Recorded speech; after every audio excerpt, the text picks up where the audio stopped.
The first book of Samuel, chapter 24. David spares Saul's life. After Saul returned from fighting the Philistines, he was told that David had gone into the wilderness of En-Gedi.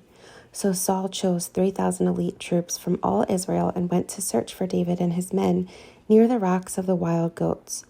At the place where the road passes some sheepfolds, Saul went into a cave to relieve himself.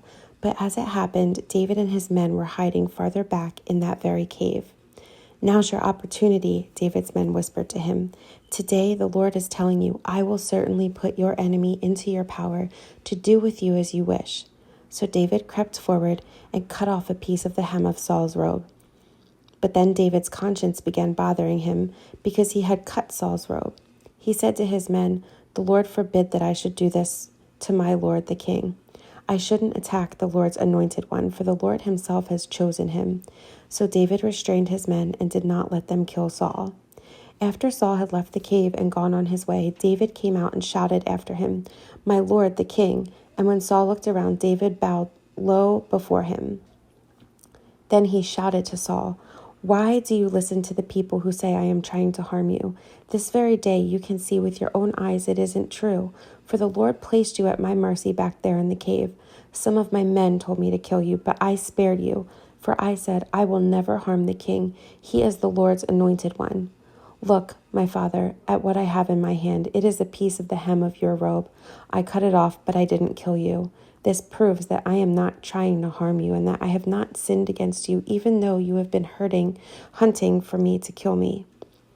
May the Lord judge between us. Perhaps the Lord will punish you for what you are trying to do to me, but I will never harm you. As that old proverb says, from evil people come evil deeds, so you can be sure I will never harm you. Who is the king of Israel trying to catch anyway? Should he spend his time chasing one who is as worthless as a dead dog or a single flea? May the Lord therefore judge which of us is right and punish the guilty one. He is my advocate, and he will rescue me from your power." When David had finished speaking, Saul called back, "Is that really you, my son David?"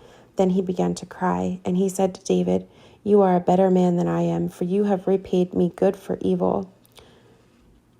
Yes, you have been amazingly kind to me today, for when the Lord put me in a place where you could have killed me, you didn't do it. Who else would let his enemy get away when he had him in his power? May the Lord reward you well for the kindness you have shown me today.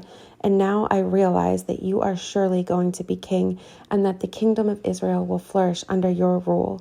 Now swear to me by the Lord that when this happens, you will not kill my family and destroy my line of descendants." So David promised this to Saul with an oath.